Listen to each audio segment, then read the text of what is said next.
All right, we are live. Welcome to this live stream. Feel free to drop a comment. Type in where you're watching from. If you're watching this after the fact, please drop comments and we'll get back to you real quick. But my name is Jen Sylvester. I am from Plymouth, Massachusetts. Real estate agent here, Remax Platinum in historic Plymouth, Massachusetts, America's hometown, and joined by the very esteemed and good friend of mine, attorney Tim Vanderveen, who is going to share his expertise, knowledge with us. And what we're doing today is we're going to just kind of dive into what the topic of conversations have been over the past week. And as the market is hinting of maybe starting to pick up a little bit, what I wanted to do is kind of dive into a couple different topics. First off, I want to just give you a quick update on what's going on in the market. Then we're going to get into what's going on with the building, new construction. Tim's got some great information on that, some good conversation. We're going to talk about multiple offers, and if you're bidding on a house right now, you're absolutely positively up against other offers. We're going to give you some tips on how to deal with that, how to leverage yourself, and then we're going to give you some strategies for selling and buying. How do you prep yourself? How do you deal with potentially wanting to sell, but you're nervous about selling in this environment?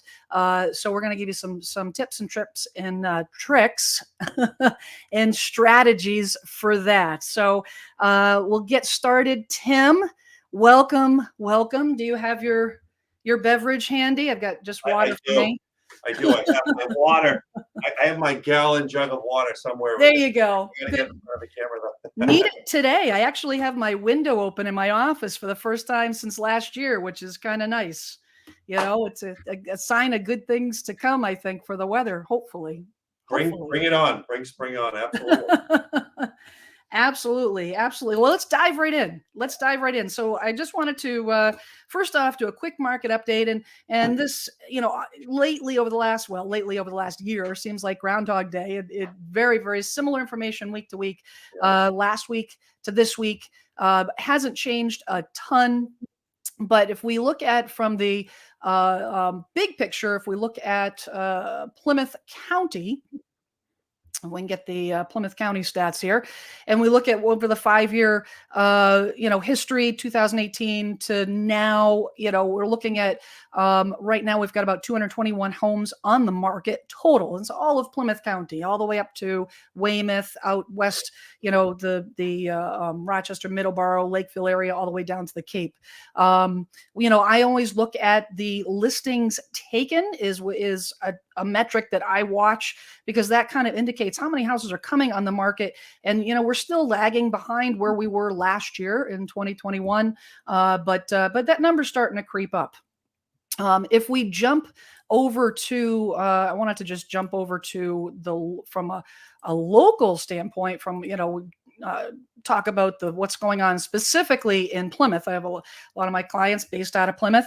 The numbers are very similar to what they were last week. I think last week we had about 28 homes on the market. Right now we got about 33 homes on the market. So we're still, again, lagging behind for the entire town of Plymouth, lagging a little, behind where we were last year. But I have a feeling that is going to change. Tim, you and I were just talking before we got online here about the fact that we're both a little bit busier than we've had over the last, week and a half. Seems like, there's some traffic going on, and I've been on more phone calls, listing appointments, listing prep. Seems like there's some positive movement. Agreed. Potentially, Agreed. in the market. A definite uptick in activity, which I think is hopefully a good sign of things to come. Yeah, we definitely. Oh my goodness, could we could use it. And then lastly, if we look at, just wanted to touch on interest rates, which it seems like that's what everybody's talking about these days in terms of what is going on with interest rates.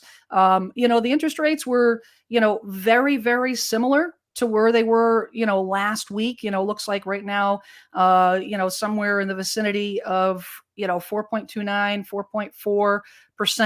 4.4%. They did dropped down just a tad and then they bounced back up. So, I mean, this is not anything different than what, we were kind of expecting. And for certain that these numbers are not, they're not stopping anyone from making any moves. Not that I have seen. I mean, have you seen any difference in terms of closings or, working on, from a real estate side, on the closing side? Have you seen any drop since the rates went up, on your end? If anything, Jen, I have seen the usual seasonal adjustment. In other words, purchase activity going up. At least in our world. Of course, people aren't refinancing nearly at the level that they were before. That activity is pretty much dried up. But in terms of purchases, I think that if a buyer's ready to buy a home, whether it's a first-time home buyer or it's somebody selling a home and turning around and buying another one, what we call move-up buyers, it's the interest rate is really at the end of the day is going to be one of the smallest factors that is going to play into someone's decision to buy a home.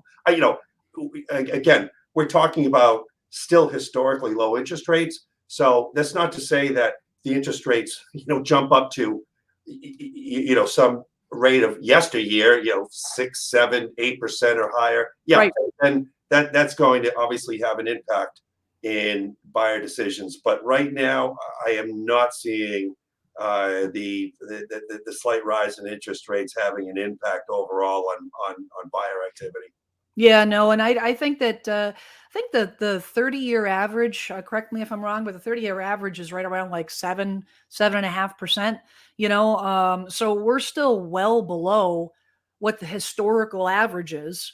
And I've talked about this in other videos that, when my parents moved here, and those that have watched my videos, oh, I've heard the story already. But when my parents moved here in the mid '80s, there was a need to move. My dad was getting transferred, 4 kids in tow. Yeah, Interest rate had zero bearing. And that's pretty much the case, I would say, with 99% of the clients that I work with, the buyers that I work with. Their interest rate, it was in the teens. It was in the mid sure. teens when they bought. It just, so, I know there's a lot of talk and there's all kinds of doom and gloom that the interest rates are going to soften the market. And for sure, what's going to soften the market is more inventory, right? Like, I think that Right. that is what's going to help keep, get the number of multiple offers down, the craziness, the high bids. This more inventory is going to have a much bigger effect than interest rates. Correct. I agree 100%. So let's dive right into new construction, because new construction, I've had this conversation with a lot lately. It seems like the golden ticket. You put a deposit down, and you sit back. You don't have to worry about trying to find a house, and then if you have to sell, you just kind of wait for a while until it's getting close to the finish point, and then you put your house on the market and you sell it. But uh, it's not as clear cut is that, right? And it's not, there's some complications and whatnot. One of the things, actually, I want to pull up a quick article here, something that you and I were talking about earlier this week. If I can put my finger on it, give me 1 second. Where are we here? Here it is. So this is an article out of Colorado Springs. So obviously it's not in Massachusetts, but this is something that has been, an issue across the country that, I don't think we're immune to. But essentially what the article, talks about is this couple that put deposit on a house, on a build and whatnot. And they go on to say that, we were already done with our drywall walk. We were about 30 days out, ready to, purchase appliance, locked our loan, got an email from the builder with the closing date. Everything looked good. And then the day after Christmas, they learned the builder exercised a clause canceling the contract. And and once and within that terminating our contract, per the contract, that they would give us the first right of refusal to re-sign the contract for the same unit, but $50,000 more. And so I know that we talked about this, a little bit last week, and I personally haven't seen this yet, but I know you do a lot with new construction. Correct. So what are your thoughts? Have you seen this kind of situation? Well, the new construction, just to first of all look at new construction as kind of big picture. We in the last few years, our office has been involved in a lot more new construction, just because the existing home inventory has been so low. In fact, it's been really low for about 10 years. So there has been more of a focus on new construction. We've been fortunate enough to be able to represent buyers and sellers in new construction, thanks to some sort of existing business relationships and so forth. But there is not everybody has a stomach for new construction, Jen, because it's true. it's a long, drawn out, hands-on, sometimes messy process from soup to nuts, and that starts at the very beginning with sometimes you don't have a choice. Sometimes it's just like what they call it, a spec house. It's a, sort of a take it or leave it. This is the house that we're designing, with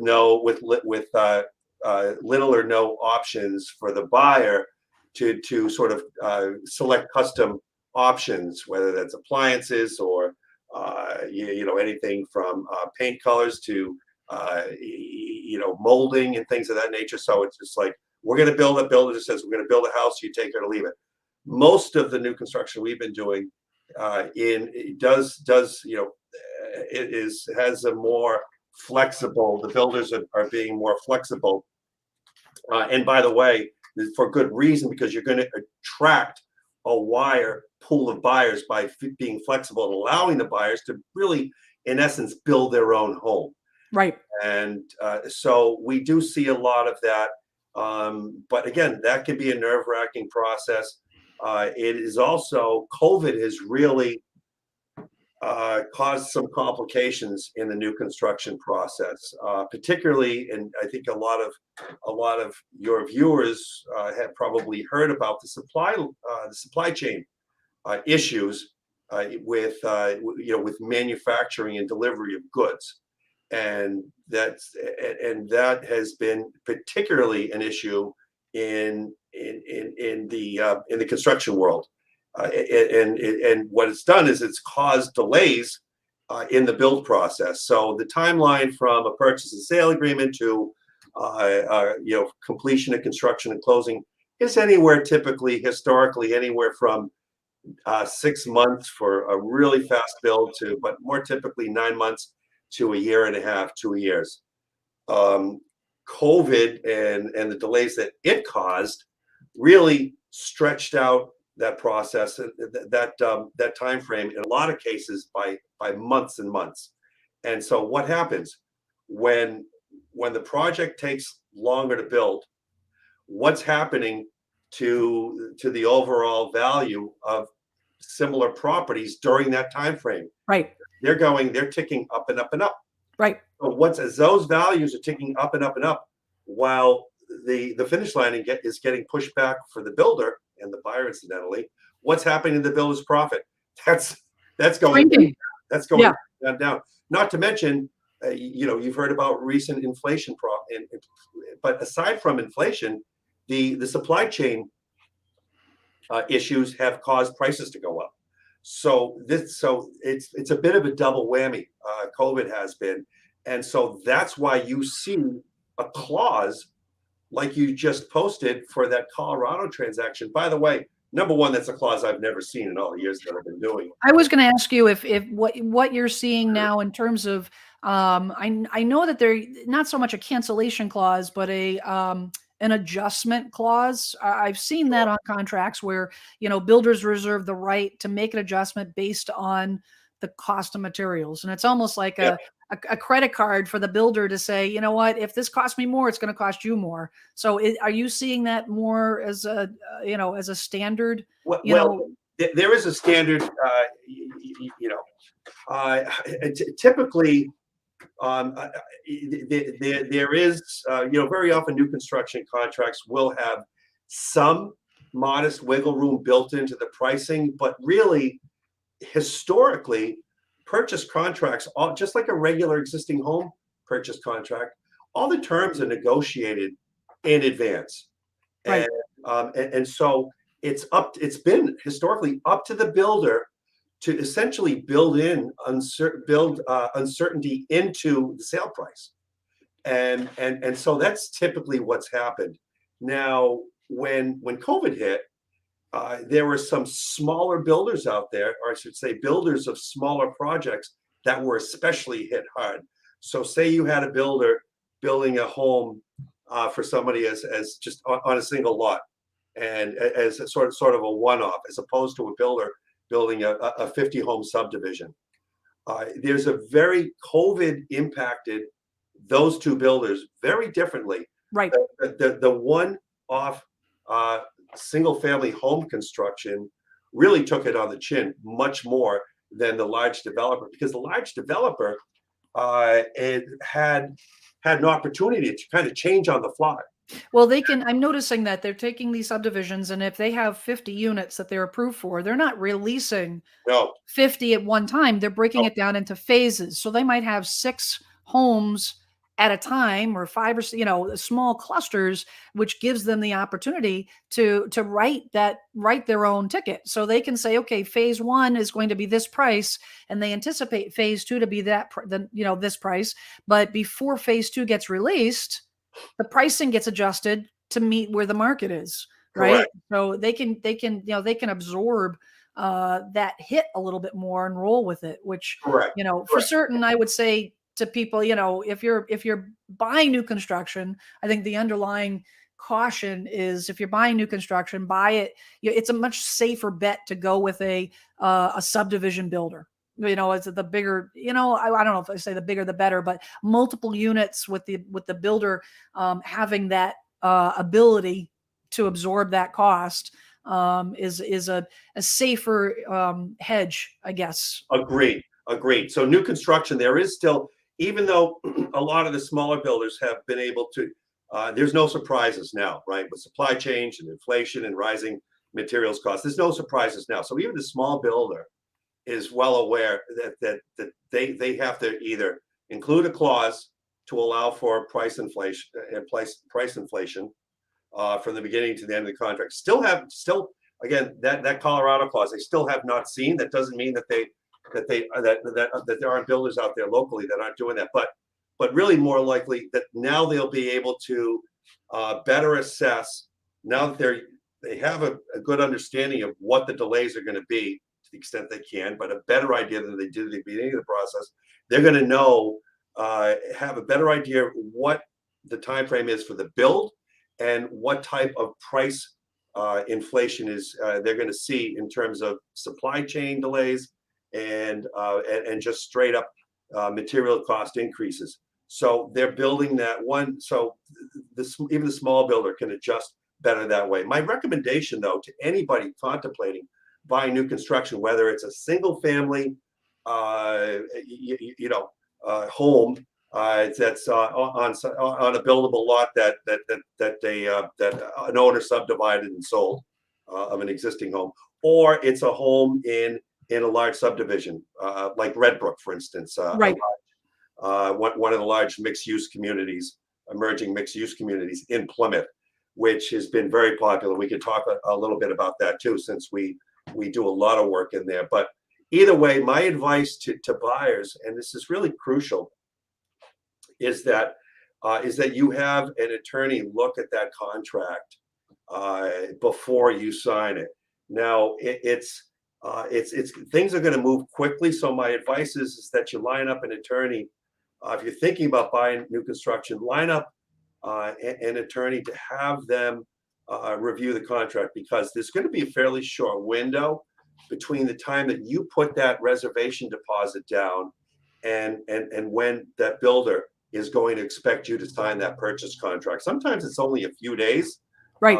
More typically, it's about 10 days to 2 weeks, but sometimes it's just as it's really just a few days. So that's important because not all construction contracts are the same. Far from it. There's a lot of commonality to new construction contracts in Massachusetts and in any particular area, but it's important to have another pair of eyes look that over before you sign on the dotted line.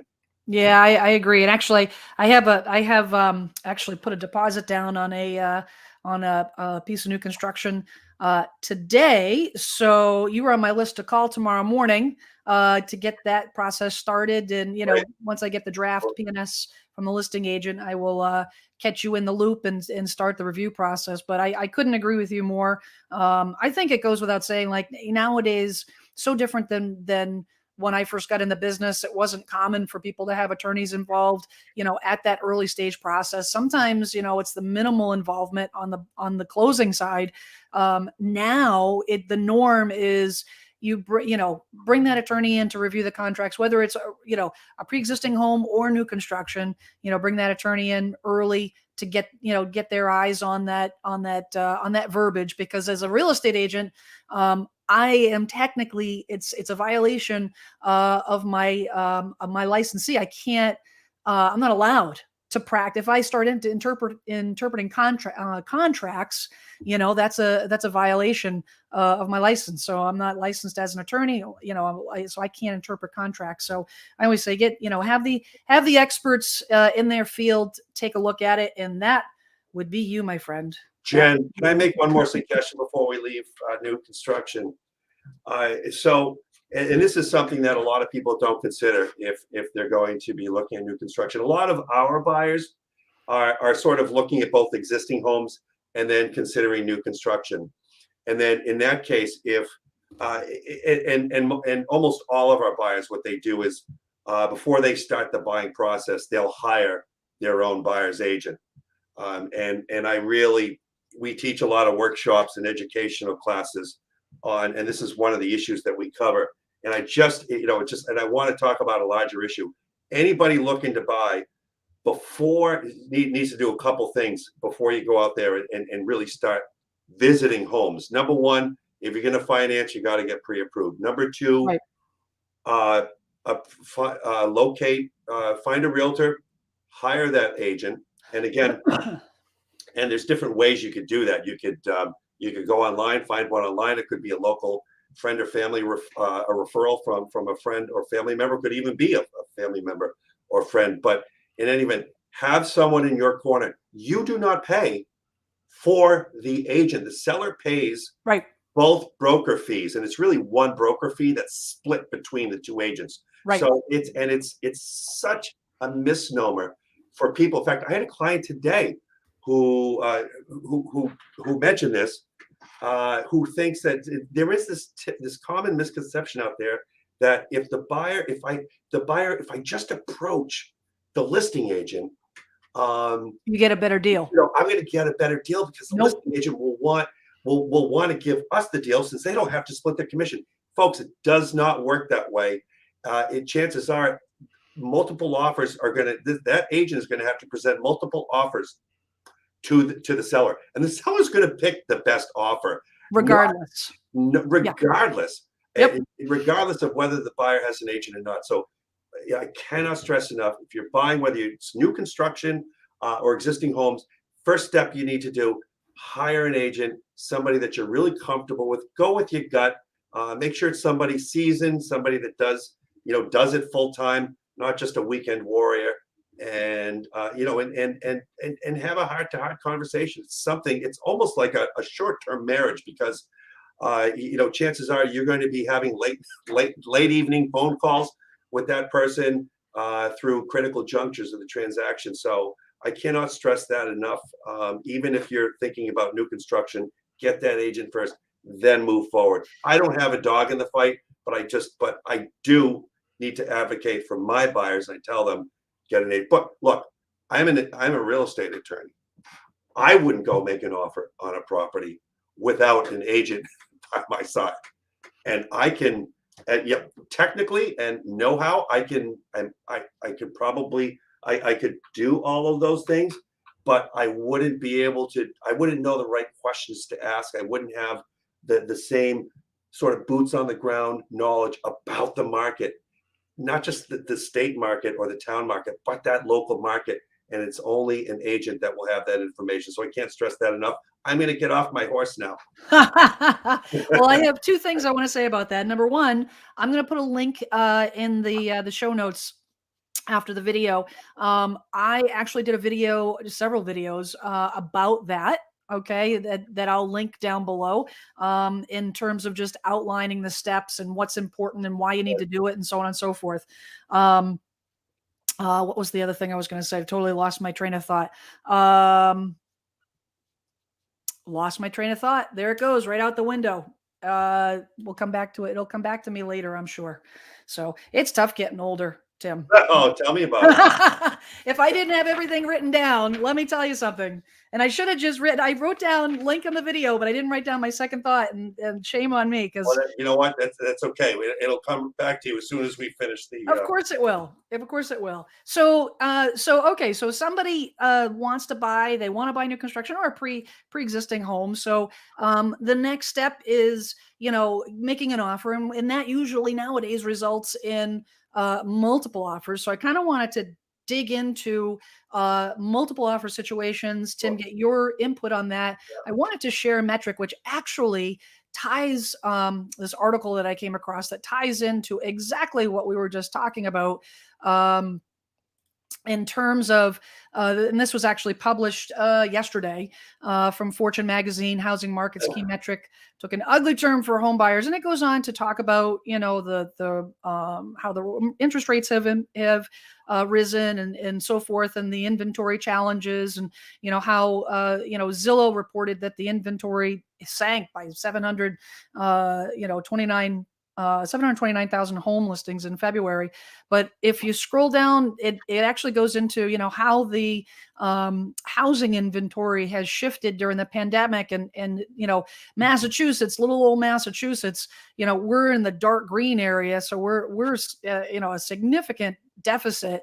But what was interesting, they go on to say, why is the inventory situation getting worse? Starts with demand, which isn't letting up. We're still amid the 5-year window between 2019 to 2023, where every millennial born in the generation's 5 largest birth years will hit the all-important first-time homebuyer age. Home builders who cut back on building, and I get this question a lot, like, why is there not inventory? Why isn't there more new construction? Home builders who cut back on building after the 2008 financial crisis simply weren't ready for this demographic wave that was looming even before the pandemic struck. So the home building situation is not a pandemic situation. This is pre-pandemic.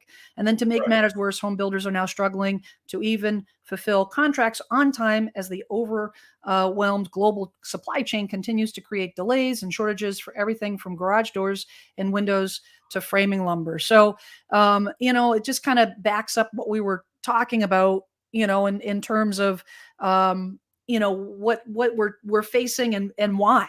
Why all of a sudden, where are these? I was watching a video yesterday, and someone came on and asked the question, like, why, who are all these buyers?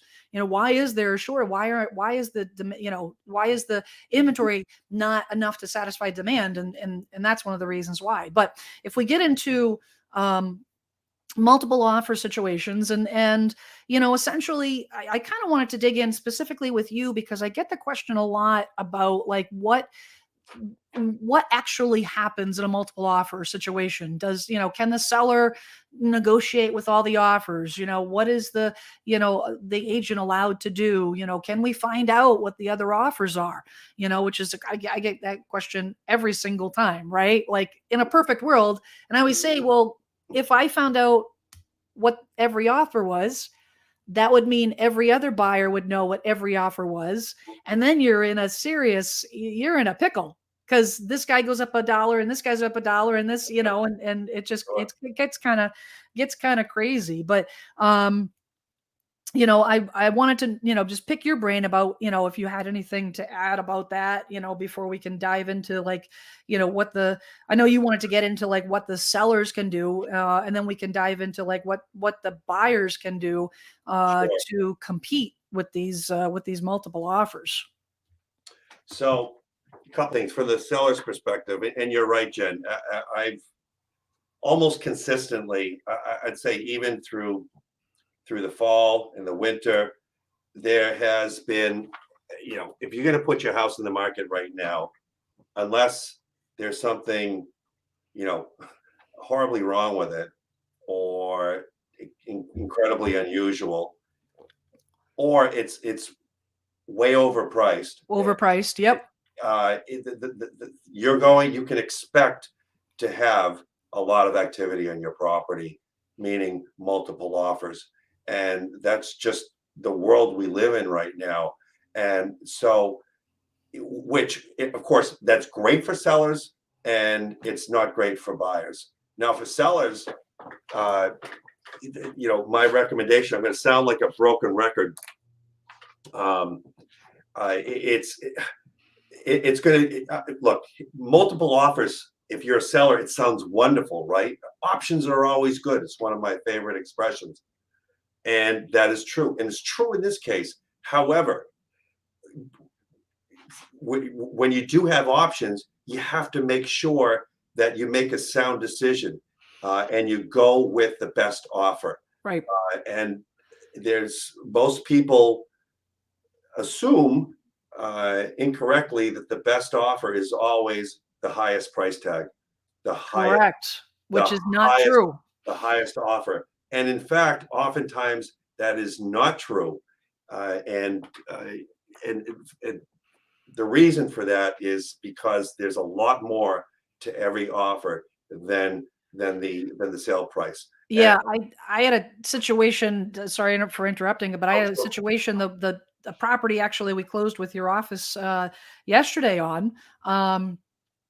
My buyers made an offer, and they came in with very, very strong terms. They beat out an offer that was significantly higher than theirs. Because their financing, they were unable to do cash, and which means no appraisal. The offer they were competing against was financing with an appraisal. And at the end of the day, yes, the seller walks away with the same. It doesn't. The money's still green, but it's the path of least resistance. And it wasn't. I shouldn't say it was a good amount. It wasn't like they were leaving $100,000 on the table, right? But it was enough for the seller. It was that critical, that critical point for the seller to say, you know what, if we go with this offer, it's a little bit less money. We're still getting way over asking, Right. way over asking. We're not going to be greedy because we know that if we go with this offer, we're not going to have to deal with financing. We're not going Correct. to deal with unknown factors, Correct. appraisal issues. We're not going to have to deal with that. So it absolutely is the sum of the parts. And we can go into, what buyers can do as far as, there's some strategies, but I couldn't agree with you more that it's not based on price. Price is important. Price is definitely important, but it's not the most important thing. Well, I tell my sellers, Jen, what I say is, so there's really, if you want to simplify it, there's two components to every offer. Okay, there's the price that's being offered, and then there's everything else. Now, the everything else is really the contingencies, the sort of the get out of jail free cards. Yep. For the buyers. In other words, clauses in that offer that allow the buyer to back out. The more of those get out of jail free cards, or those contingencies that are in the offer, that's great for the buyer because they have an opportunity at different junctions of the transaction to get out of the deal and get the deposit back. Bad for the seller. So, as just the example that you gave, if you have someone making an offer for 500,000 and no contingencies, no string attached, but then you have someone else making an offer for 520,000, but they have a home inspection contingency, and by the way, the house needs a lot of work. Right. You have Yep, that matters. you Yep. have a finance, or the buyer has a mortgage contingency, which means that there's some date 1 month out or so that the buyer might still be able to get out of the transaction if their financing doesn't go through as wanted. And there also may be an appraisal contingency that will allow the buyer to get out. The property doesn't appraise, and that is not. And actually, that happens fairly often where the property doesn't appraise for the agreed upon purchase price, especially if you have multiple offers come in and people sort of building the price up, causing the price to go up. So that's why in that particular case, very often a savvy seller will take that $500,000 no contingency offer Right. over the 520, because first of all, 520, let's be honest, that buyer is going to do a home inspection, and home inspection really is buyers, for a lot of buyers, that's a strategy basically Right. to get their offer accepted, especially if the property needs a lot of work, get their offer accepted, get in there, have the home inspection, and then renegotiate. Look, the property needs a new furnace, it needs a new roof. This adds up. Now that your buyer offering 520 with all those contingencies come back and said, well, I'll tell you what, let's do, we'll do 495. Now all of a sudden, you're stuck with a less attractive buyer at less of a price than the other buyer that you kicked to the curb. So it's really important that, again, just like buyers, sellers need to do their homework, hire a good agent, experienced, not a weekend warrior, somebody Right. that you're comfortable with, because it's that person that sits down and lays all of the offers out and basically does the pluses and minuses of each one. So that's really sort of from the seller's perspective when you're dealing with multiple offers. Yeah, I think that it's crucial there. I mean, for certain, an agent, not to say, I mean, I was new one day, a long time ago, but I was once new and wanted to do my best and do my homework and maybe didn't have the years experience that another agent had, but still did a great job because I worked hard at it. But by default, an agent that has had not necessarily years in the business, but experiential knowledge to know the right questions to ask, to Right. know exactly how to. So, for example, in the pre-approval, one of the things that I always talk about with the seller, especially now, is okay. So, what do they pre-approve for? Have a conversation with the lender and find out how much wiggle room is on that pre-approval.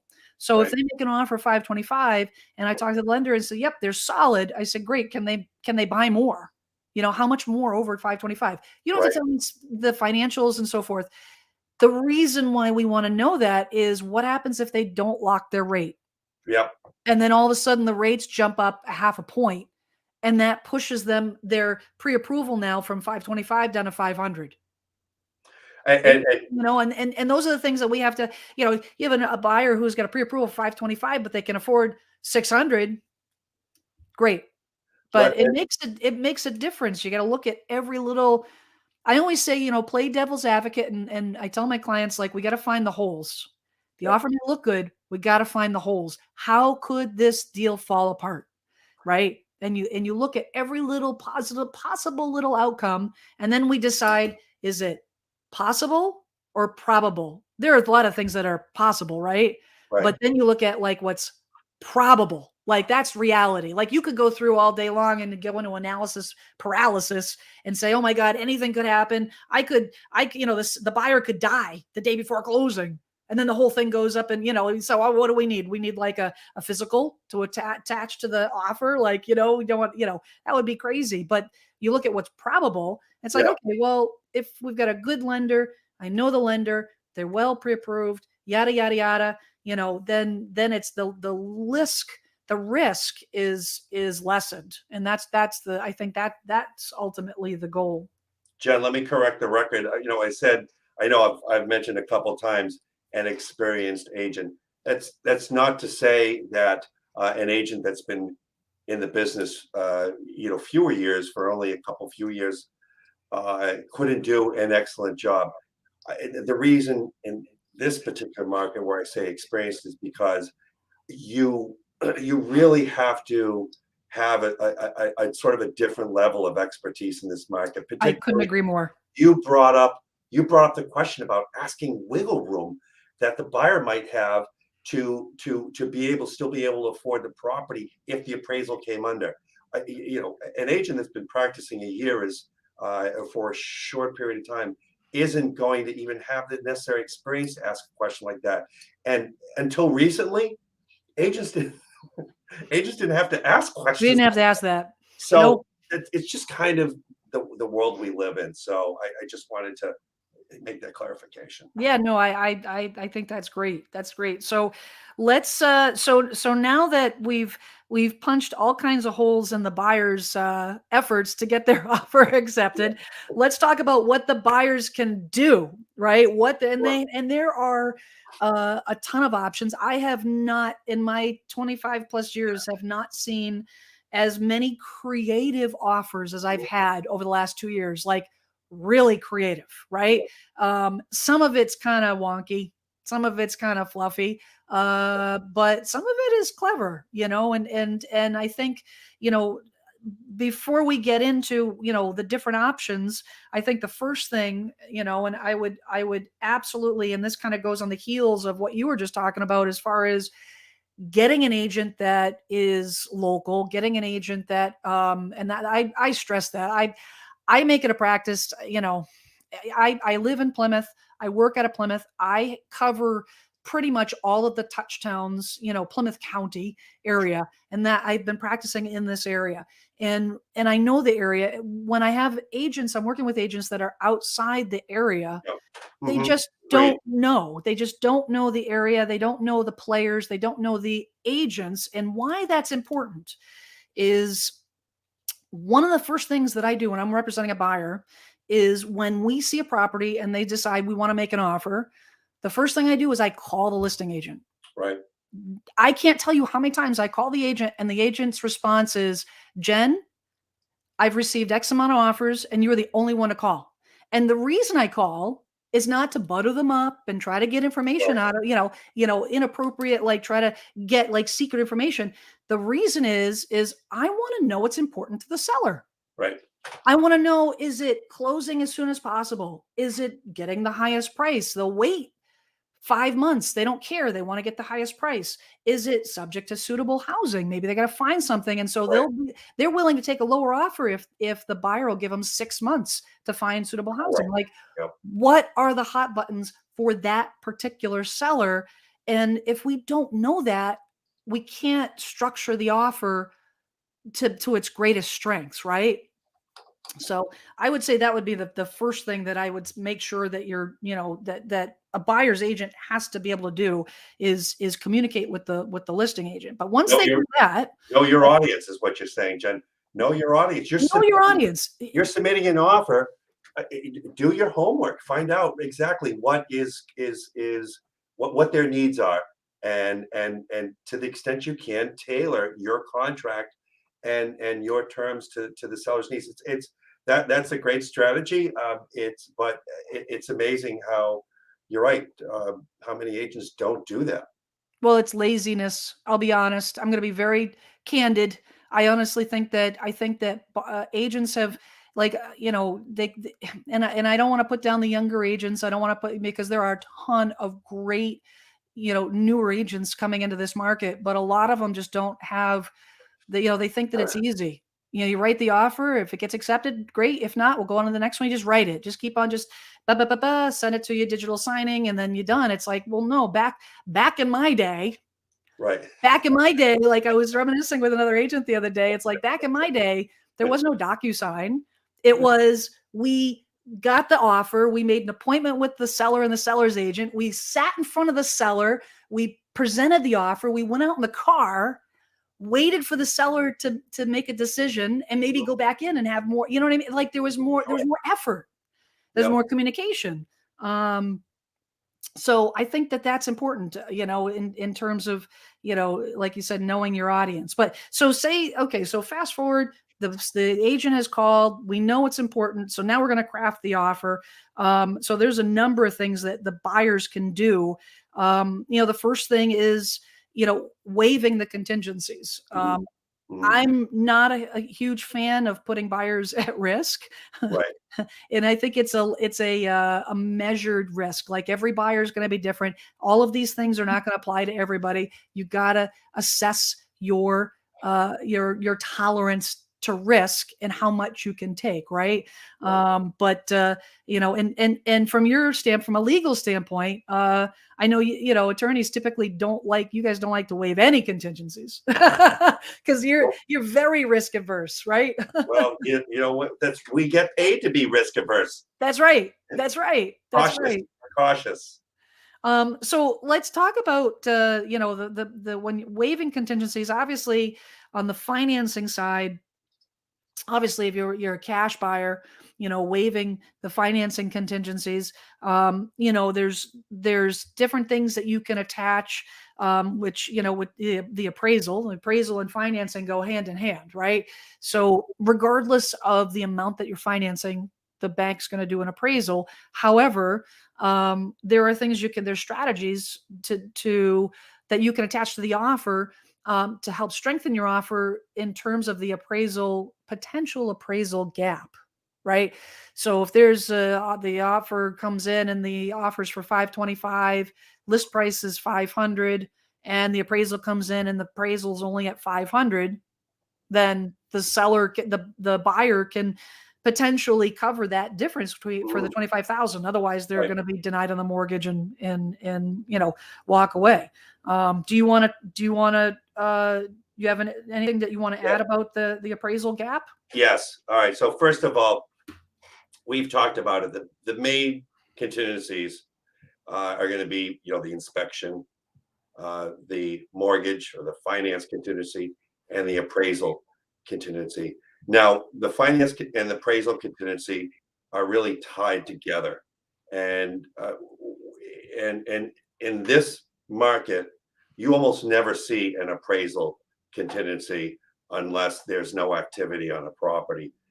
That's for a couple of reasons. Number one, in most cases, you don't. If a buyer is financing, they don't need the appraisal contingency in addition to the finance contingency, because if the appraisal comes in low, they'll be able to. Then they won't qualify for the loan terms that they applied for, and they'll be able to exercise their mortgage contingency to get out of the deal. So in most cases, you don't even need the appraisal contingency. So then the question becomes, well, how can I take it a step further and assure the seller that, okay, if the appraisal does come in low,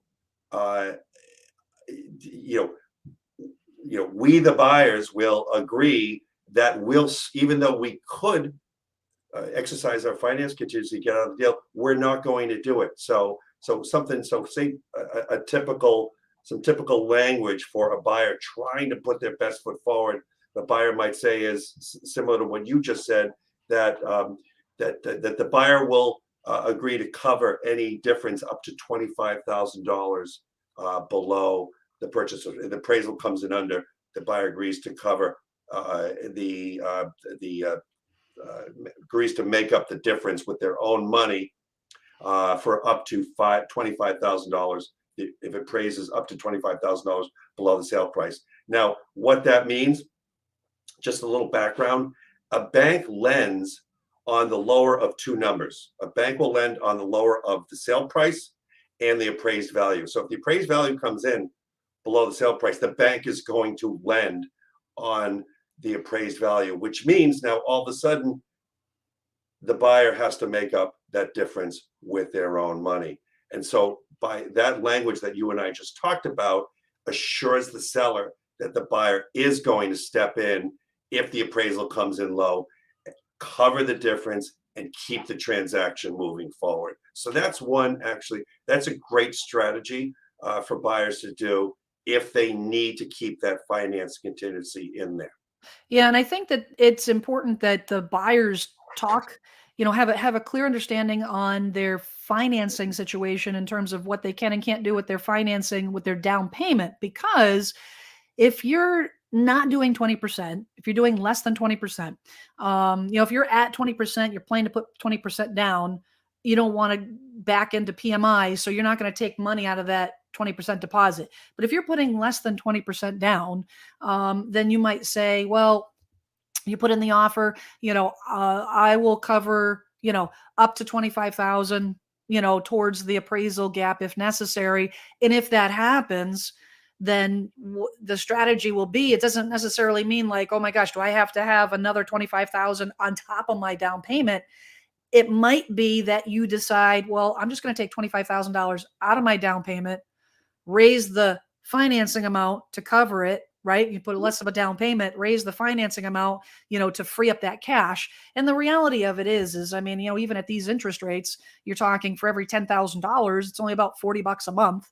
So, a lot of people don't realize, because of amortization, they don't realize the impacts or the lack of impact that down payment has. You say, well, $10,000 is a lot of money. Well, over 30 years, the impact is minimal. Yes, it's a big impact over 30 years, but let's be honest.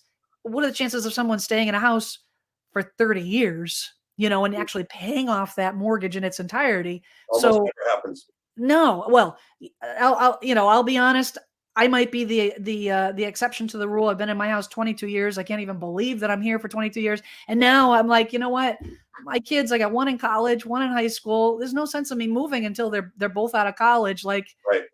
So, but anyways, that's another story for another day. But I think that, I think that there's some resistance with buyers, and when they say, well, we've worked so hard to get that down payment, and now you're telling me not to put that down payment towards the purchase price. And the reality of it is A, it could be the difference that it could get you the house, but B, it doesn't impact the payment as much as I think people think it does. So I think it's a strategy. Now, if you've got the cash, Right. then keep the down payment, right? But I think it's something. Or you may say, well, I've saved 10%. I have a 401k that I can withdraw for, penalty free on a house purchase. Maybe we take that money out to get our foot in the door, so we can start building our real estate wealth. That's right. And so, Jen, I want to pick up on that point. Then another plug for another kind of professional buyers, and absolutely, any buyer that's financing their purchase should not even visit a property and drive by until, I mean, they can if they want to go for a nice afternoon drive, but shouldn't even begin the process until they not only just meet with a loan professional, but go through the pre-approval process. Yes. So they know, and so that they know that they can, first of all, what their purchase power is, so that they can sort of set the ceiling on the properties that they're going to look at. But that conversation that you were just talking about, buying more so that you have some flexibility to cover for a low appraisal, that type of thing. That is a conversation that they really need to have, and a strategy they need to discuss with their loan officer. Absolutely. Absolutely. And I couldn't agree with you more, because I've had a lot of them, especially my first time home buyers. I'm trying to help them and share with them my experiential knowledge, but I am not, and I've always remind them that I am not a loan professional. Right. And the person you need to get, I can tell you in theory what you can do, Right. but your situation, your exact situation, the only person that really knows is your lender. There's no question about it.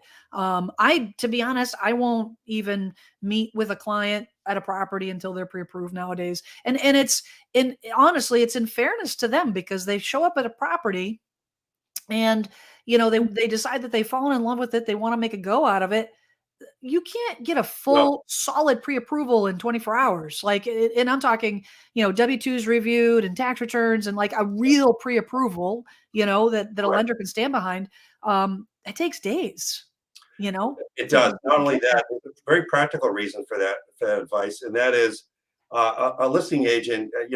for a hot property, which offers are coming in, a listing agent isn't, and again, maybe the practice has changed, isn't going to give an offer without a pre-approval at the time of day. Nope. Nope. They're not.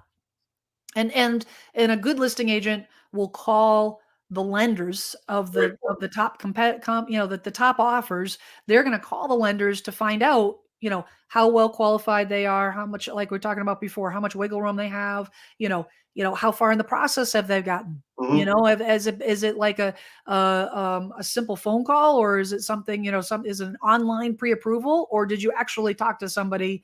I'm a big and my clients know this. I'm a big proponent of working with local lenders Thank you. that know the areas, that know, you Amen. got to work with a local lender. You might save a little bit of a percentage in an interest rate, but Not in terms, usually. Not no, usually. and you're absolutely right. You don't save the way you think you save, but you have the benefit of, there's something to be said about, being able to reach somebody who's local and say, well, geez, you're putting a queue and that person that will call you back in 24 hours. Like, no, you want somebody that you can have their cell phone number. You're on a Saturday afternoon. You need an answer about something. Like, you got to have somebody that you can trust, you're comfortable with, and that you can have a conversation with. And I'm a big supporter of going local on Jake, that. I just want to piggyback on that because just to make it clear to our viewers, that we're not just plugging our local professionals, our local real estate colleagues.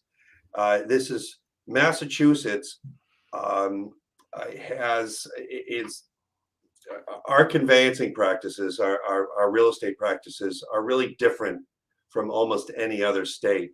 Massachusetts, and just to give you the short version, Massachusetts is a so-called attorney state, which means there's only believe it or not, there's only a handful of states in the country that require an attorney to conduct the closing in these residential purchase and sale transactions. And so there is a very specific process with certain requirements from the beginning to the end of a real estate transaction that have to happen in Massachusetts that don't have to happen in almost every other state.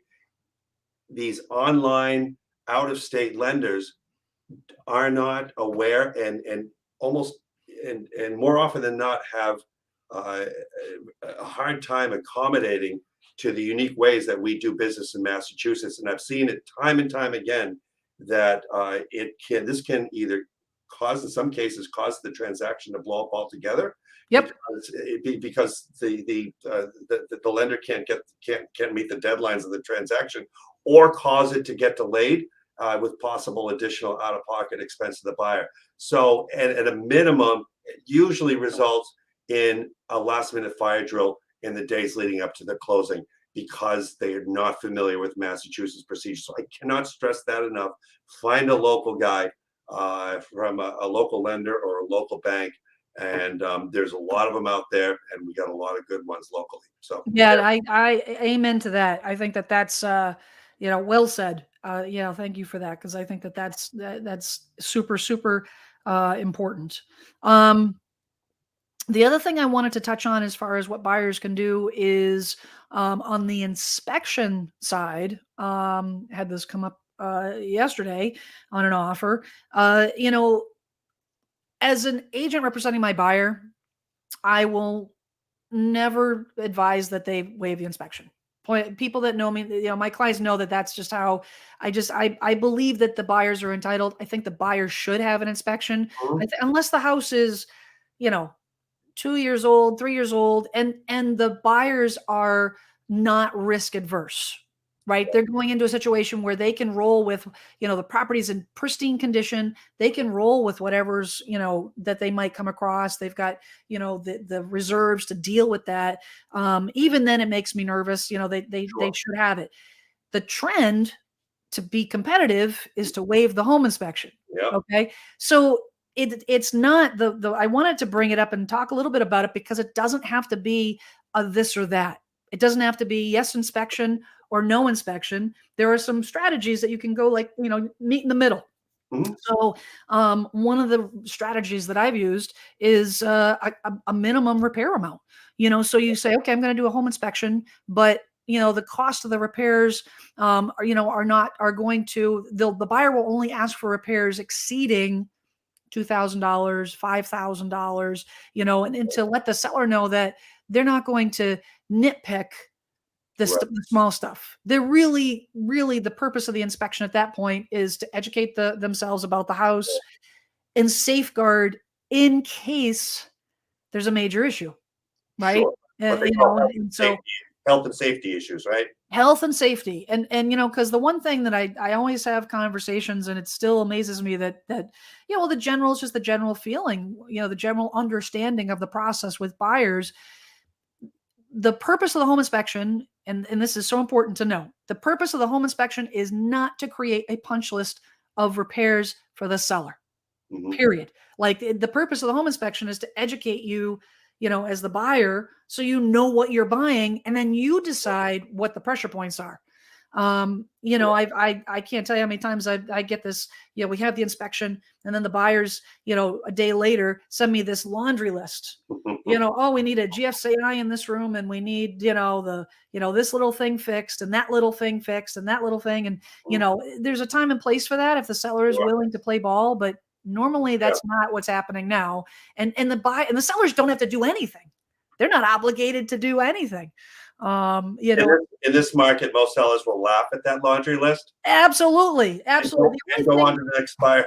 Absolutely. The thing that I would say that the sellers will address are things, to your point, mold.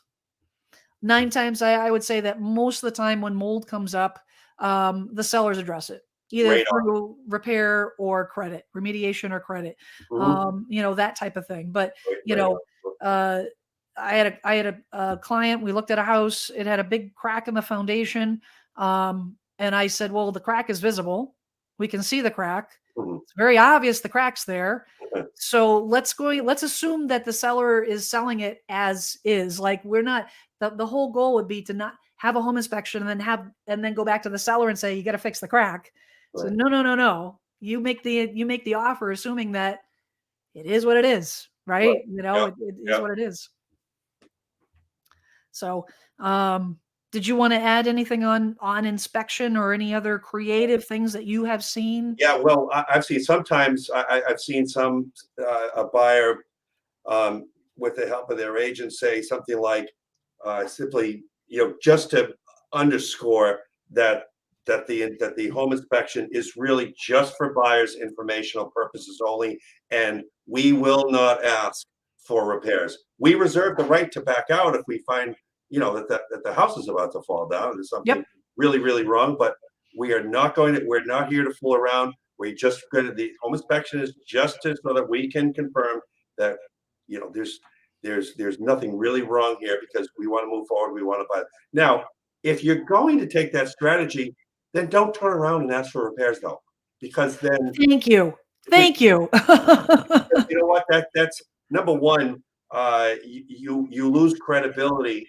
The agent loses probably credibility with the other agent, and the buyer loses credibility with the seller if the transaction even continues. So correct. And so you've whittled away the goodwill, some of the goodwill in the transaction. So just live by your words and live by the terms that you put down. I will also wanted to bring up, did you sometimes what I've been seeing more and more, and maybe you want to touch on it briefly, Jen, escalation clauses? Yes, that was the next thing on my list. Okay. So the escalation clause, just so that we can explain that to the viewers, is the escalation clause, basically it's a clause that automatically increases your offer if there's a higher competing offer. You make an offer for 500, you have an escalation clause that says my offer will automatically increase by X amount, usually it's $1,000, with a cap.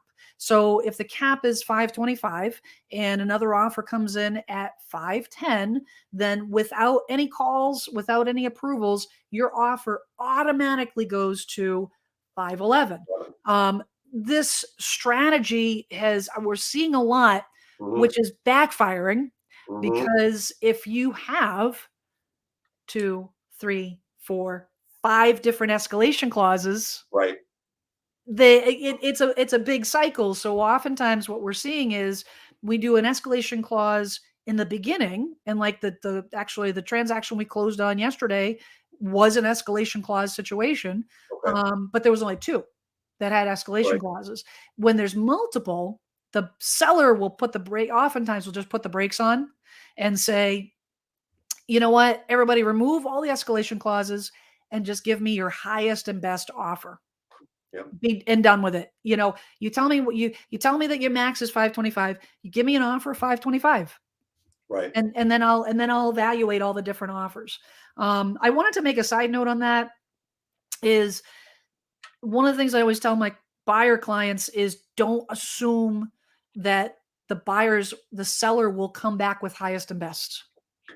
Hmm. I always tell them, you know what, just in this market, just put your best offer forward. If that includes Right. an escalation clause, great, but go into it and expecting that that's going to be it.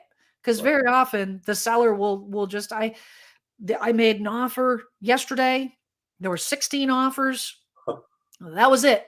And unfortunately, we got a letter, and the letter from the listing agent was actually very detailed. I was very impressed, and she basically said, "Here are the offers. Here are all the things that we had X amount of escalation clauses, X amount of cash offers, X amount of whatever, so we can kind of fill in the blanks to figure out why our offer didn't get accepted." Right. But there was no second chance. Like, we put our offer in, and that was it. You Yeah. know.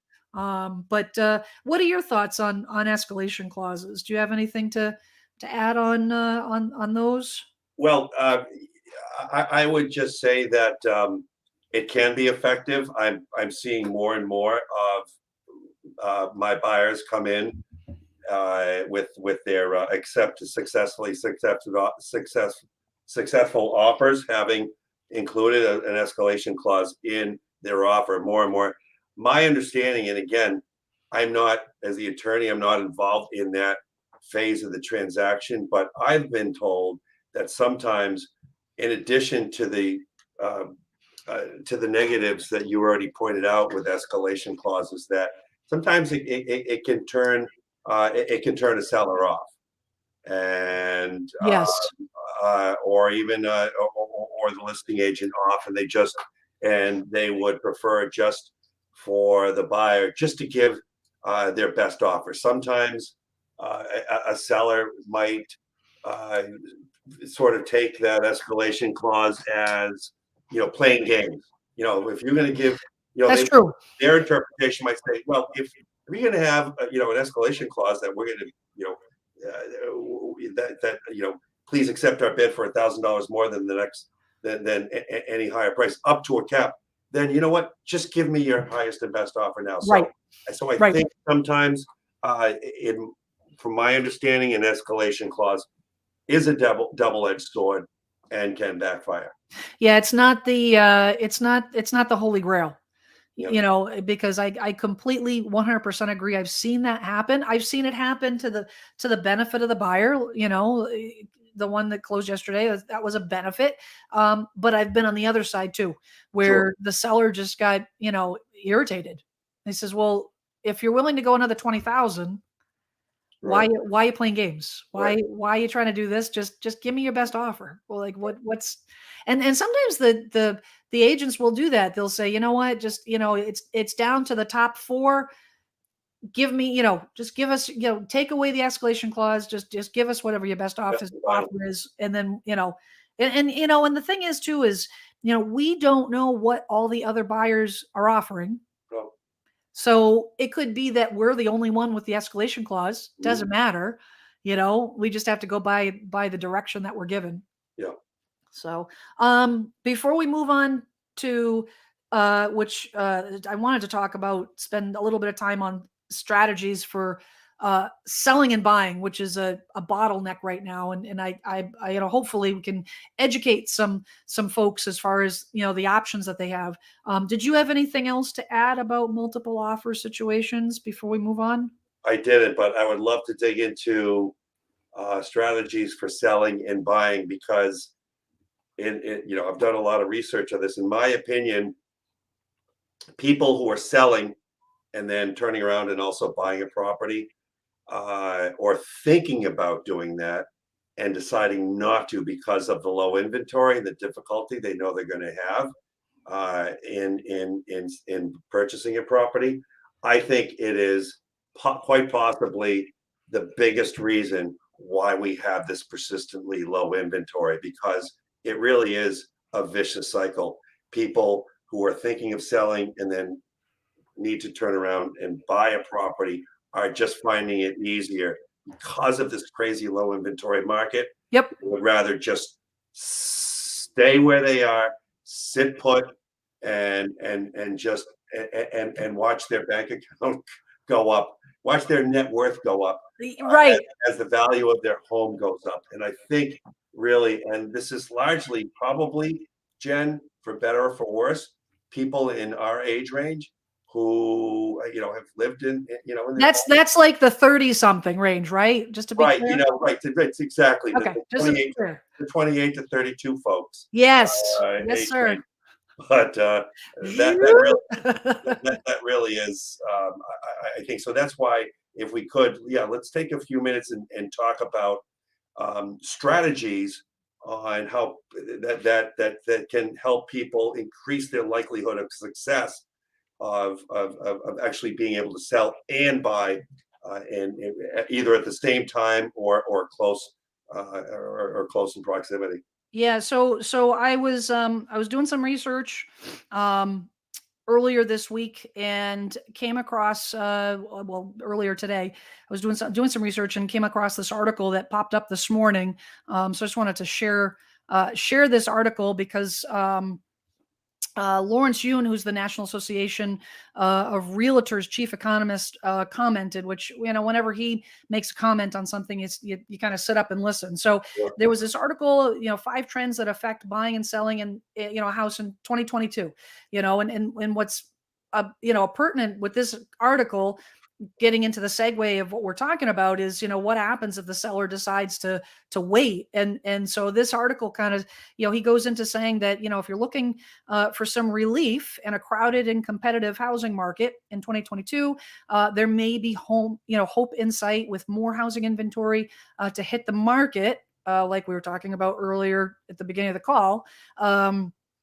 The intense multiple offers will start to ease, and home prices will continue to rise, but at a slower pace. Mhm. Super important. If a seller's sitting there saying, well, I'm just going to keep like waiting like a slot machine and just wait for that double digits, and the money's just going to keep flowing in, eventually that is going to ease. And then he goes on to, there's like 5 different things. Mortgage rates will continue to rise, which we know that that's going to slowly happen. How much they rise remains to be seen.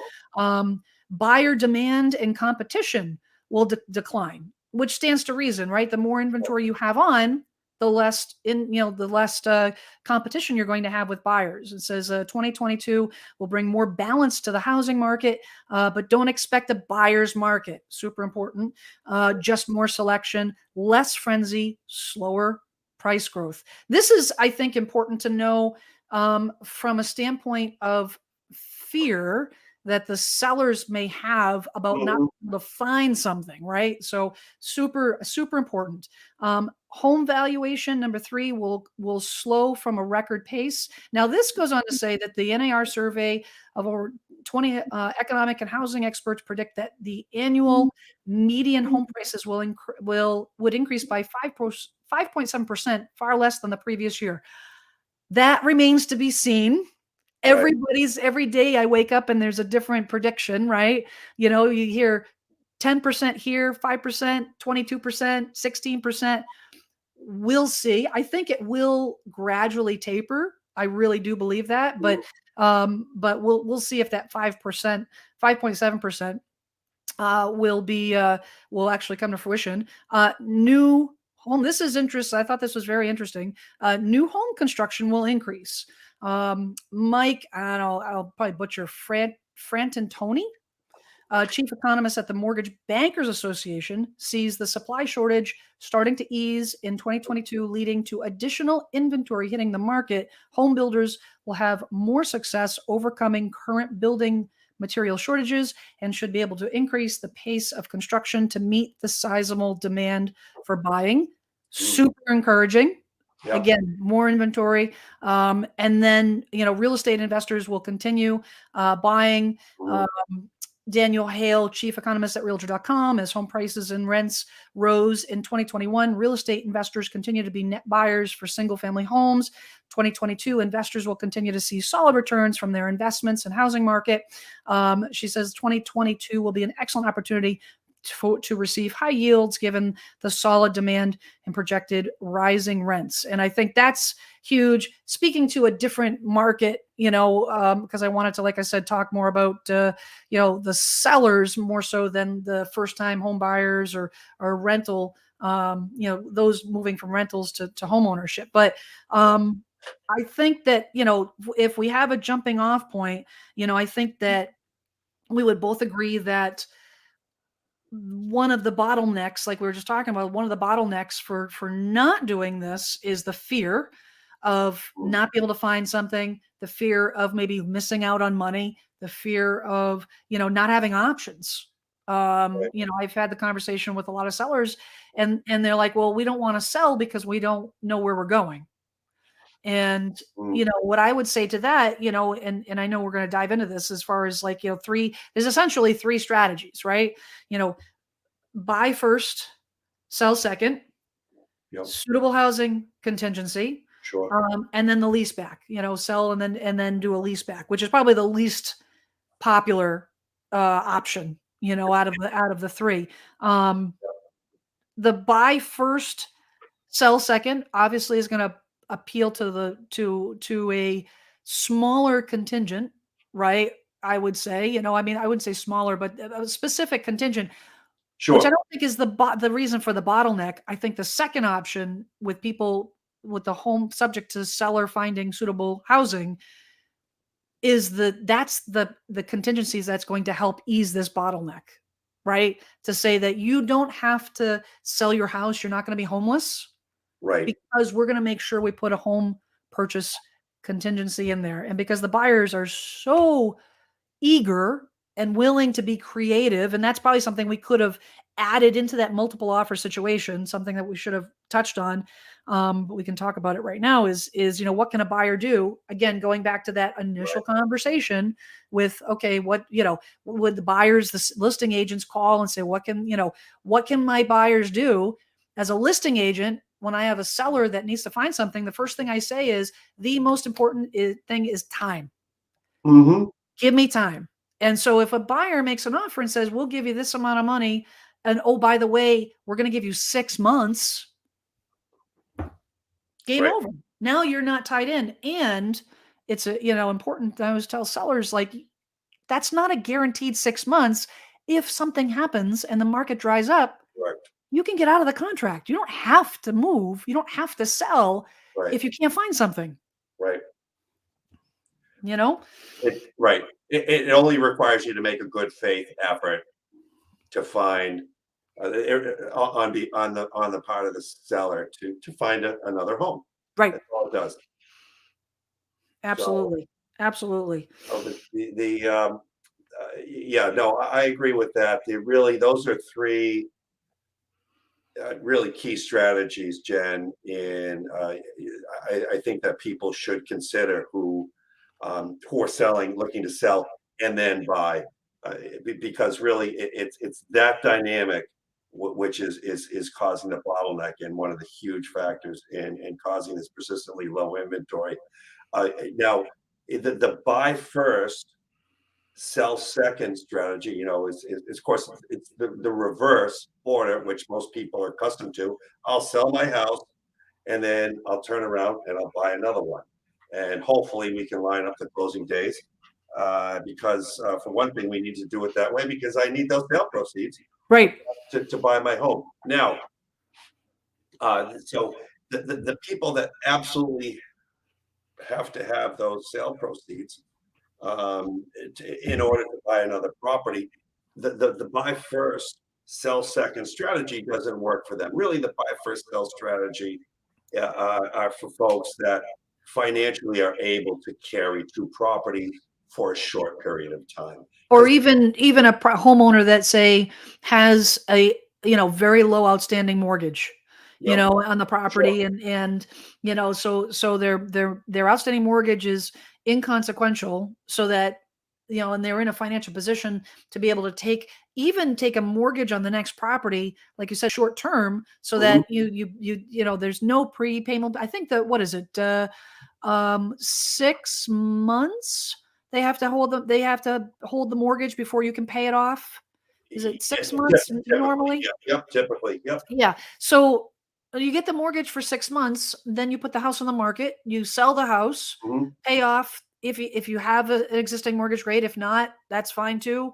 Then you take the proceeds and you just pay off the mortgage. Your financial advisor may tell you, keep some of that mortgage, or Sure. make a deposit on your existing mortgage, but maintain a smaller balance, you know, just for the tax advantages, So there are, or the interest advantages. there are a lot of variations and a lot of different scenarios within that buy first, sell second scenario. But the sort of the big picture is, and the reason why that is so advantageous to people that can do it is that as a buyer, if you don't have to sell your house in order to buy, now all of a sudden, first of all, there's no home sale contingency, and you might not even need to put a finance contingency. So now all of a sudden, if you're in that situation, you could give an offer and remove the finance contingency. You know, there's no appraisal contingency, and then that's, you know, then it's really the only thing you're looking at is possibly an inspection contingency. So what the strategy does is it allows you to be a really strong buyer on for the first transaction, and then as far as the seller goes, it allows you to be really flexible in terms of accepting offers. So say you it allows you to accept that really high offer price that might have some contingencies.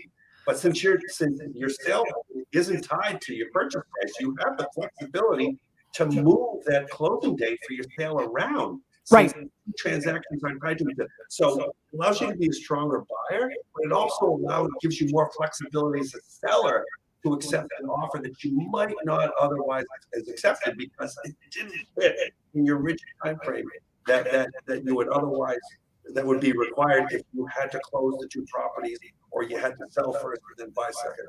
So it really, for the right for the right sellers who are financially able, it can be a very strong strategy.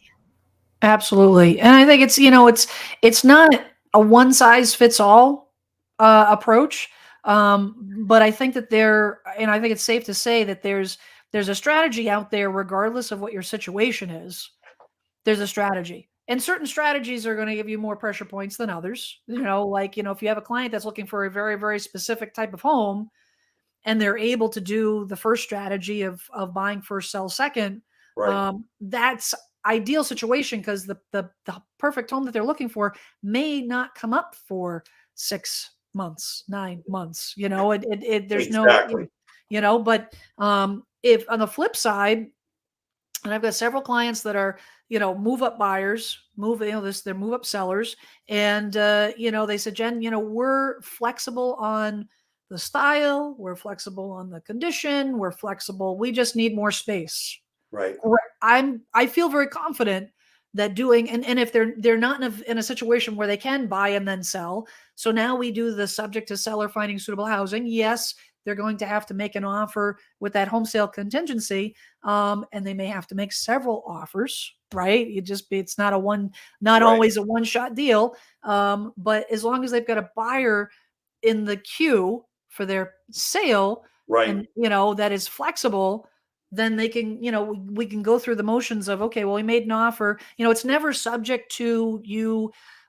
Just to clarify, you know, when we do subject to seller finding suitable housing, it's not just finding the house, it's getting the house under contract, home inspection done, purchase and sale signed. Correct.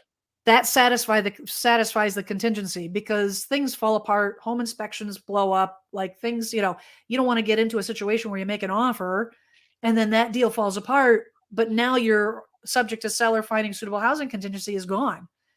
Right. What do you do then?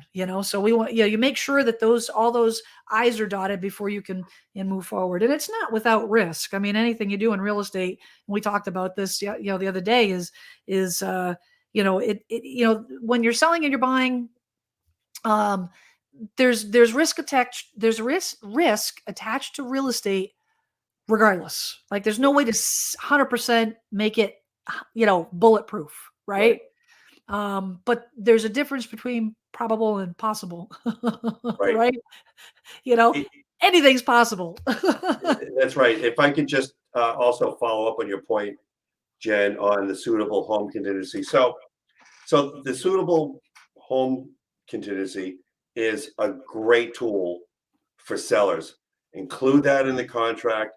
That means that gives them a longer window than they ordinarily would have to find that property, whether it's 3 months, 4 months, 6 months, whatever their buyer is willing to allow. It gives them that flexibility. It's a great tool. It gives that seller flexibility and a window in this market, which is so crucial to find that property that really works for them. But on the other side, I would just say, as a buyer, just make sure that you understand the terms of that suitable home contingency. Yes. Because what as a buyer needs to do is a buyer needs to make sure that that that they're just not tied to that property indefinitely, and that they, it's important that suitable home contingency term, it also works for the buyers, because the buyers also have to consider, what if they don't? This could, the seller could turn around and find a property next week, Right. or I've seen it happen that the entire period, suitable home period, goes, they haven't been able to get another property under agreement. Now all of a sudden, seller comes back and say, "Will you extend? Will you extend? How about 30 more days? Just give us 30 more days." Buyer has to really be clear-eyed about what that suitable home contingency means. So great for the seller, but for the buyer, and it could be great for the buyer, a buyer that's willing to be flexible. However, you can, just know what you're giving up, and that you could be tied, because remember, you're going to have a big giant deposit on that property that is tying you to that property. And if you don't want to be, you have to look at the worst case scenario going into it. And if that is something that you can live with, if it comes to pass, then by all means, but just understand what the terms mean. Yeah, so spoken like a true attorney, Tim. Yeah, well, I've been through enough battles, over poorly worded contracts and contract clauses to know that one of the best defenses against a lawsuit is an ironclad written contract. Yeah, no So, question. No question. And the reality of it is, it doesn't happen that often, but if you have again, working with an agent that's connected, that has, I know with my clients, I've got you to go to, so that if I've got a buyer and we have our conversations, but and I explain it to them, but they're just not 100% comfortable, they know that I can connect them to you for sure. another explanation and go Right. through, and absolutely, and I may do that anyways, depending on how complicated the contract is, because typically the offer stage, it's going to be very vanilla. It's going to say, subject to seller finding suitable housing, our buyer will give seller, 60 days to find suitable housing, and it's very, vanilla. But then when we go to purchase and sale, there's all that legal lingo that is not my expertise. Right. And I think that, it's necessary to lean on the experts Right. like yourself to be able to go through, spend the time, and then, have you explain to them, okay, this eyes, like you said, eyes wide open, know exactly what you're getting into. And it doesn't Right. mean that that scares them away. It's all how adverse they are to risk. That's Right. all it basically amounts to, right? That's a great point. That's a great point, Jen. As I tell, the agents, like yourself, is that we work with. If if during the offer phase there's an unusual clause in there, like whether if you're representing the seller and a buyer submits a contract with an unusual clause, or you're not sure about about the meaning of something, or the possible ramifications of something, contact the attorney. Just reach out to the attorney and just say, hey, what do you think about this? Or if you're, or if the buyer put this language in there, we like the offer, but we're a little uncomfortable with that language. Do you have any suggestions on how we could make it a little clearer, or a little more advantageous to the seller? And so that's important. Oftentimes the attorney, we don't get involved until after that first contract is signed. And so for our viewers who are from out of state, by the way, listening to this, there is in Massachusetts, we do things, or I said, it's a theme. We do things a little bit differently here in Massachusetts. Yeah, we like our paper. We like our paper. Unlike a lot of states, we do 2 purchase contracts. We do that initial 1 or 2 page contract called the offer to purchase. Just as binding, by the way, is the purchase sale agreement. And then usually there's a due diligence, the inspection, 10-day window, 2-week window. And then the final purchase contract is signed, the purchase and sale agreement. And then that is the final agreement between the parties. But it's important to know that, sometimes if you need to get the lawyer involved at that first contract phase, especially if there's an unusual wrinkle or proposed language in the contract there. So suitable home contingency, the devil's in the details. And so just make sure you understand what it is. But great tool for both buyers and sellers to get together and allow the and you're right. It is strategies like this, sort of the buy first, sell second, the suitable home contingency, these types of things, the lease back that we're going to talk about next. These are strategies that can help loosen the market. If the market gets loosened, that's good for everybody. That's good for sellers. It's good for buyers, particularly sellers that would also like to be buyers. So you want to dive into lease backs? Yeah. I wanted to just go down a side road for just a quick second and say, especially for those in state or out of state. So from a buyer's perspective, if you're a buyer, Massachusetts requires attorneys to do the closing. That cost for that attorney is incorporated into your closing cost. A lot of attorneys, Tim included, when you review the purchase and sale agreement, that's not an additional cost. So I get that question a lot. Well, yeah, I want to have Tim. They might be concerned, especially the first-time home buyers. How much is this going to cost me? As soon as you start hearing, have a lawyer review it. Right.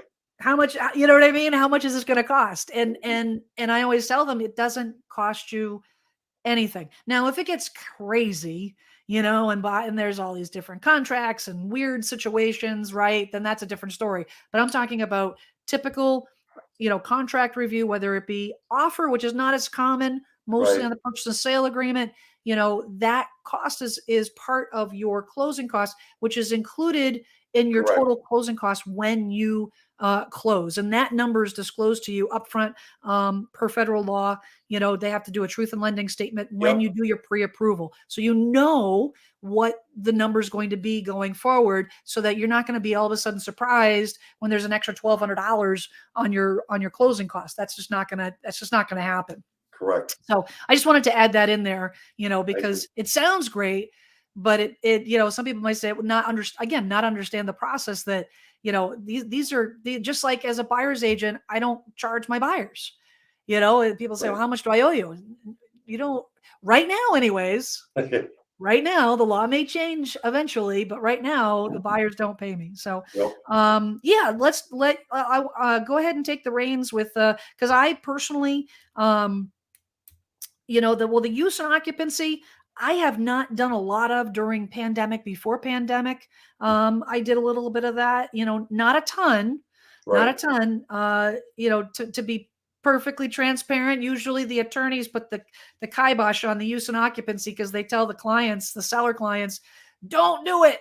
You know what I mean? The buyers, I should say, because the minute somebody becomes a landlord, you close and you lease back.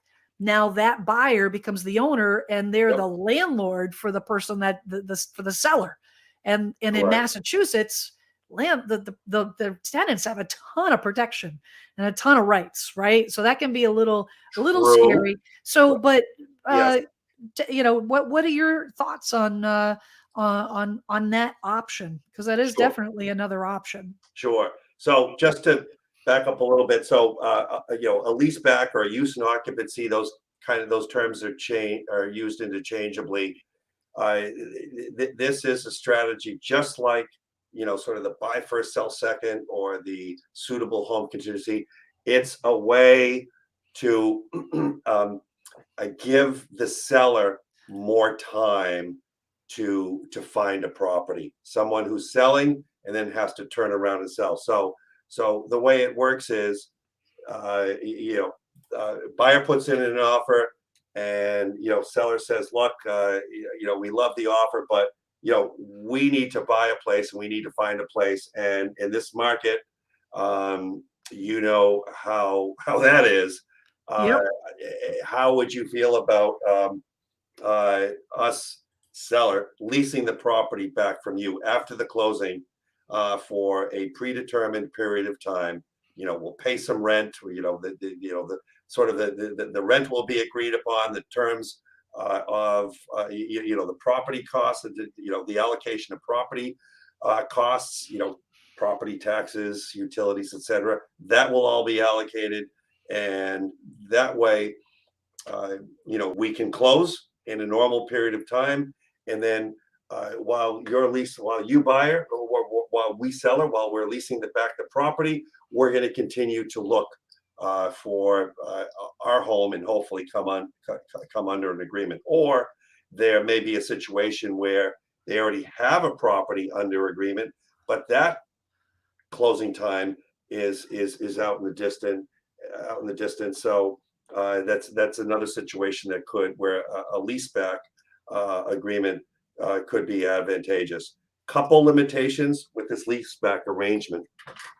First of all, if the buyer is financing the transaction, then there is the buyer's mortgage will have a term on it, which requires the buyer to move into the property within 60 days after the closing. So in other words, your standard Fannie Mae, Freddie Mac type mortgage, which is your conventional loans, which essentially encompasses 90% or more of all the home loans, will have this provision in there that requires the buyer to move in within 60 days after the closing. So what does that mean? That means the lease back period cannot be any longer than 60 days. So you already have that time restriction.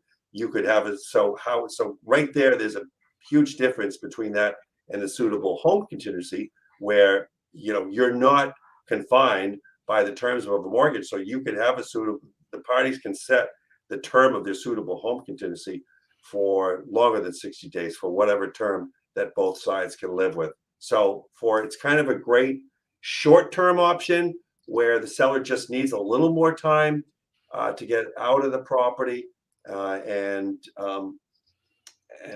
so there is that option. Now, you brought up a point earlier about creating a tenancy, and Massachusetts is a very tenant-friendly state in terms of our laws. It's very difficult for a landlord to evict a tenant. They have to go through a fairly detailed and lengthy eviction process, getting the court involved. So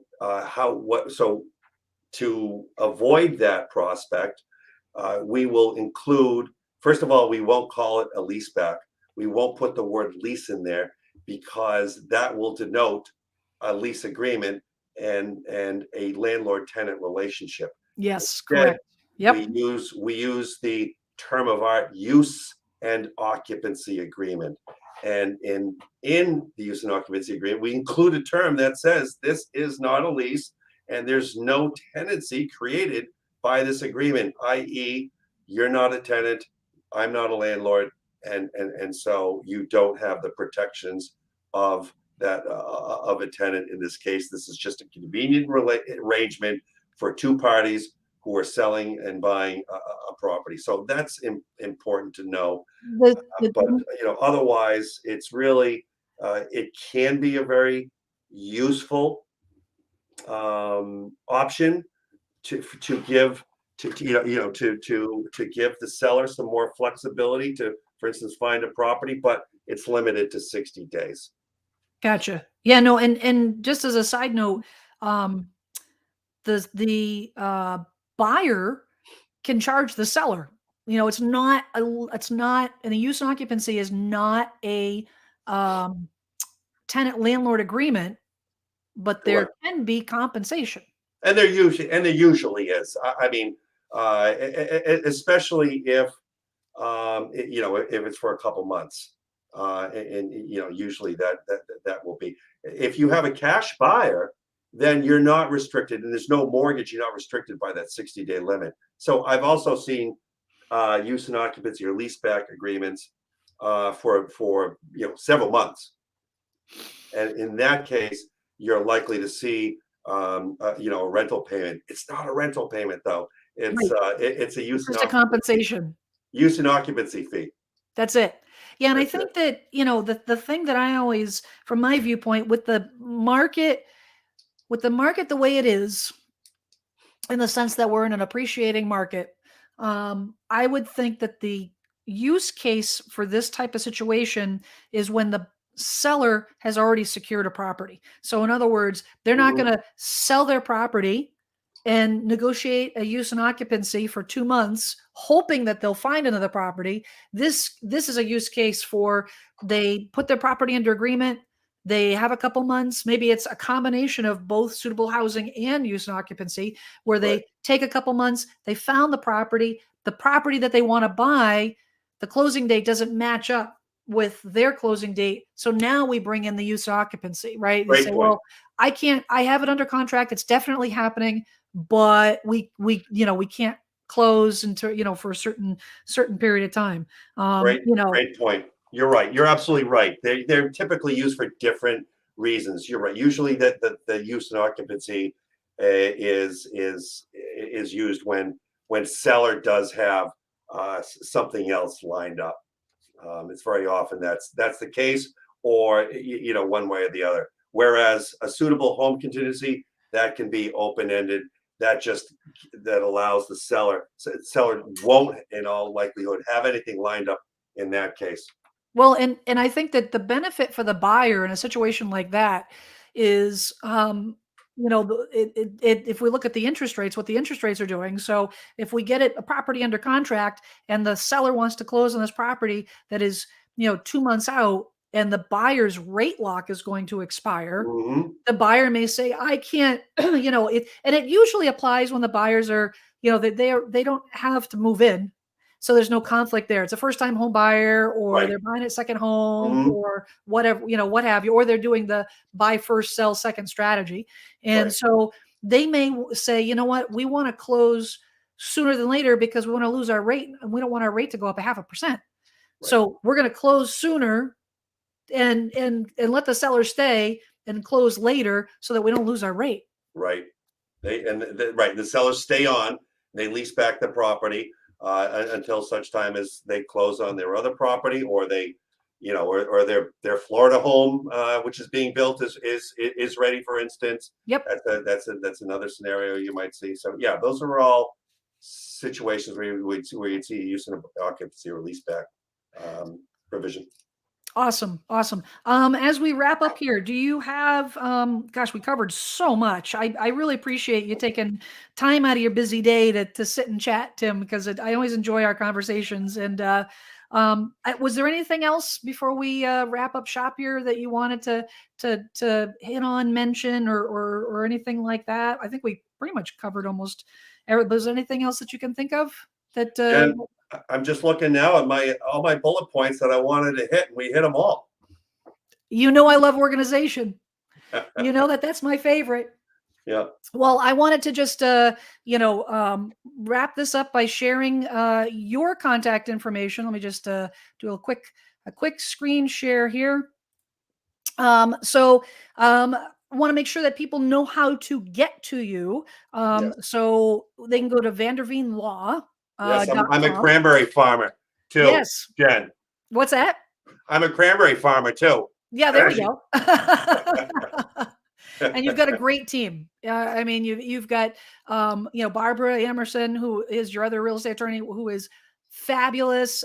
Christina, yes. who is wonderful. Nicole, and then we've got you're located right in Marshfield, so you go to Vanderveen Law.